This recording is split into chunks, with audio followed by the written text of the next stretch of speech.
네, 안녕하세요. 저는 한국지질자원연구원의 박준혁이라고 합니다.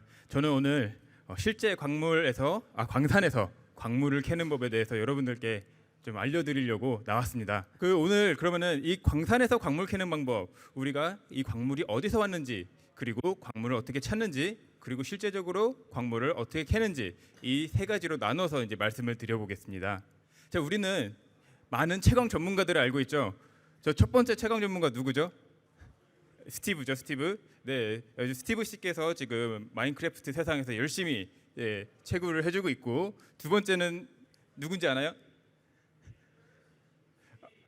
여러분들 이 세대가 아니라서 잘 모를 수 있는데 전통놀이 스타크래프트에서 열심히 지금 광물을 캐고 있는 SCB라는 로봇입니다.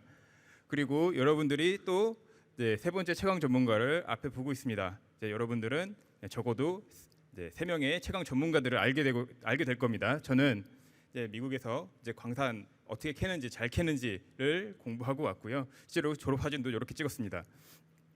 이 채광이라고 하는 것은 영어로 마이닝이라고 얘기를 합니다. 이 마이닝이라고 하는 것은 이 광물이 지상으로 처음으로 나오는 광물입니다. 그래서 우리가 어떤 지질학적인 요소들을 직접 사람이 처음으로 만나게 되는 과정, 이거를 우리는 채광이라고 합니다. 자, 우리 지구에는 굉장히 많은 광물들이 있습니다. 이 광물들이 근데 여러분이 길 가다가 한 번이라도 광물을 주워본 적이 있나요? 한 번도 없죠. 네, 이 광물들은 모두 고르게 분포하고 있지 않습니다. 특정 지역에 이제 분포를 하고 있는데 어떤 화산 활동이라든가 특별한 퇴적 활동에 의해서 어떤 특정한 광물들이 굉장히 농도가 높게 모여 있는 곳들이 있습니다. 우리는 그것들을 이제 광화대 그리고 미네랄 디포짓이라고 이제 얘기를 합니다. 여기는 이제 우리가 광산을 이런 곳들에 개발을 해서 광물들을 얻게 됩니다. 자, 우리가 이런 광화대를 조금 한번 확대해서 먼저 볼게요.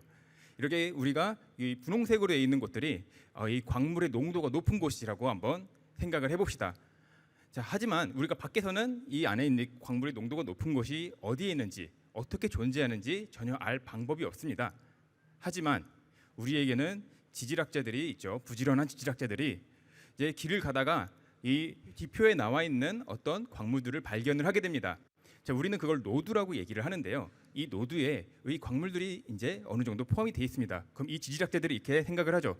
이쯤에 광물들이 있을 수가 있겠다 해서 대략적인 위치들을 좀 파악을 합니다.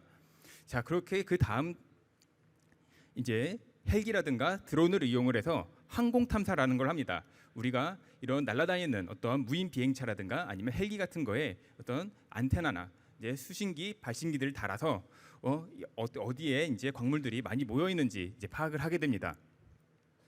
그렇게 돼서 우리가 어느 정도 범위에 이제 광물이 있다라고 이제 생각이 되면 육상 탐사를 이제 실시하게 됩니다. 자, 이게 상당히 근데 발견하기가 어려워요. 한 100개 중에 하나 정도 발견할까 말까 할 정도로 굉장히 광물을 발견하기가 어렵습니다. 광물은 많이 있지만 실제로 그만큼 땅속에 우리가 광물을 파악하기가 그만큼 어렵습니다. 그래서 우리가 좀 더 있을 만한 곳은 이렇게 우리가 땅에 어떤 성질들, 특별한 성질들, 뭐 예를 들면은 이제 전기 전도도라든가 아니면 어떤 자성의 정도 이런 것들을 통해서 광물들이 어디에 있는지 또 판단을 하게 됩니다. 지금 이 땅 속에다 박은 것들은 이제 전극이라고 하는 건데 이제 이게 전기를 흘려주는 이런 이제 발신기라고 이제 보시면 됩니다. 그래서 이 땅에 있는 어떤 전기 전도도 우리가 광물과 그 광물이 있는 이 땅과의 어떤 물리적인 차이로 인해서 우리는 광물을 찾을 수가 있게 됩니다. 자, 그렇게 되면 우리가 이렇게 비접촉식 방법으로 우리가 광물이 어디 있는지를 파악을 했다면 진짜 있는지 파악을 해야겠죠. 그래서 직접 우리가 이 구멍을 뚫어서 광물이 어디 있는지 파악을 합니다. 우리는 그거를 시추라는 단계라고 표현을 하는데요. 직접 이 시추들을 해서 우리가 박스에다가 이 시추 코어라고 하는 것들을 이런 원통형 코어들을 우리가 놓고 어느 깊이에 어떤 광물들이 어떻게 존재를 하는가 이런 부분들을 결정을 하게 됩니다. 자, 이렇게 우리가 결정을 하게 되면 우리가 어떤 모양으로 광채들이 이제 존재하는지 어느 정도 이제 과학자들이 판단을 하게 돼요. 그래서 우리가 유용하게 광산을 만들 수 있는 이런 광채의 범위는 어느 정도인가 이런 것들을 여러 가지 시나리오를 통해서 광채의 크기와 모양을 결정을 하게 됩니다. 자, 그래서 이 광물들이 지금 현재 시장에서 얼마나 비싼지, 그리고 이것들이 얼마나 깊이 있는지, 그리고 이것들이 얼마만큼 캐는데 비용이 들어갈지를 모두 다 고려를 해서 실질적으로 이 광물들이 어떤 모양으로 있는지 이 광채의 모양들을 결정을 하게 됩니다. 그래서 이것들은 우리가 어떻게 그러면은 캐야 되냐라고 하는 것은 크게 두 가지 방법이 있습니다. 자, 첫 번째로는 노천 채광이라고 하는 방법이 있는데요. 이것은 우리가 위에서부터 땅을 까서 이제 광채까지 도달해서 광석을 캐내는 방법입니다. 그래서 이런 거 같은 경우에는 이 위쪽에 있는 모든 땅들을 전부 다 날려버려야 되기 때문에 굉장히 규모가 크고 이런 폐석, 우리가 이제 쓰레기라고 부르는 폐석에 굉장히 생산이 많습니다. 그렇기 때문에 우리가 이 폐석들을 어떻게 처리하는가에 따라서 환경 문제가 커질 수도 있죠. 하지만 이러한 방법들은 굉장히 경제적으로 좋은 방법입니다. 이제 몽골에 있는 오유톨고이라는 구리광산의 모습인데요. 이 보시면은 굉장히 큰 광산을 가지고 지금 개발을 하고 있죠. 지금 여기 이제 벤치 모양으로 개발을 하고 있는데, 원형 경기장 모양으로 벤치 모양으로 하고 있는데, 요 계단 한 단 같은 게 지금 여기가 몇 층이죠? 한 5층 정도 되는 건물인가요? 한 15m니까 이 건물보다 더 높습니다. 실제로 이 한 층이 더 이 건물보다 높고요. 여기는 미국에서 제일 큰 광산입니다. 이거는 이 건물의 두 배보다 더 높습니다. 그만큼 광산이 어마어마하게 대규모로 개발이 되죠.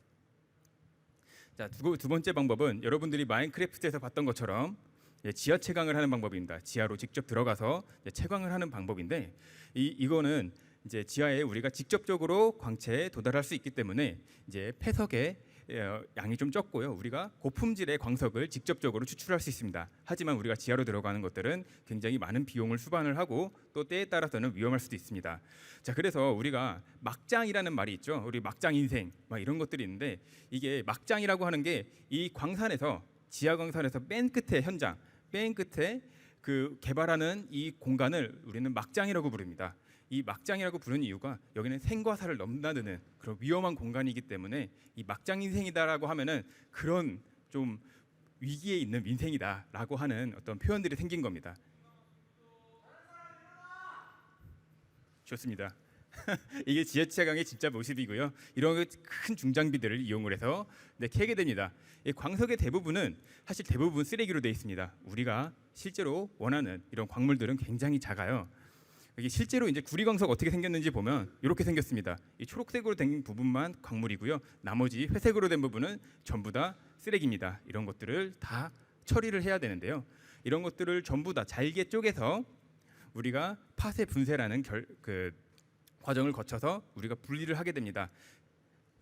자, 여러분들 실제로 광산에서 우리가 광석을 개발을 할 때 가장 이제 이 암석을 깨부시는 가장 첫 번째 단계는 발파라고 하는데요. 실제로 광산에서 발파를 어떻게 하는지 한번 보시겠습니다.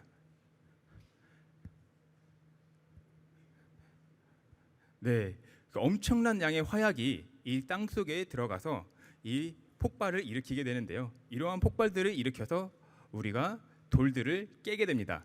이러한 돌들을 깨서 이러한 돌들을 우리가 큰 트럭으로 이제 옮겨서 광물들을 추출을 하고, 그리고 재련하는 과정을 거쳐서 그 다음에 금속이 되게 됩니다. 실제로 여러분들이 광산에 가면 이렇게 이제 발파를 하고 이런 것들을 운반하는 역할들을 하게 됩니다. 최근에는 드론으로 이렇게 광산에서 어떻게 발파를 하는지 다 보고 있는데요.